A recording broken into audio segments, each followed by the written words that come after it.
Gal jau Klaipėda išlepinta renginiais, o gal tiesiog mūsų kraštas tai unikalus kampelis, kuriam artimos savo tautos tradicijos ir šventinė nuotaika, tad nebūtinos kitų tautų atributikos, tam, kad įsilieti į spalvingą šventinį sūkurį.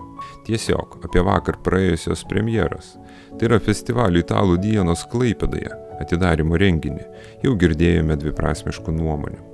Vieniems užkliuvo valtis, organizatorių pavadintos gondolomis, kitiems pritrūko itališkam temperamentui būdingos šventinės dvasios. O kažkas pyko ant žvarbaus lietuviško oro, kuris visai neprimena venecijietiškos šilumos. Kaip ten bebūtų, šventinė nuotaika kuria ne tik pakankamai spalvingas karnavalas, bet ir patys lankytojai, kurių Danės skvere bei kitoje upės pusėje tikrai netrūko. Štai ši bendrystė yra svarbiausia, ką gali suteikti išties gyvas ir kupinas naujų idėjų miestas. Tad kviečiame pasigrožėti akimirkomis iš renginio prie mūsų miestą perpus padalinusios upės, kuri ir tapo pagrindinė šios šventės scena. O mes kaip visada raginame jūs nepamiršti savo patiktukų ir komentarų. Tai mūsų įkvėpimo šaltinis.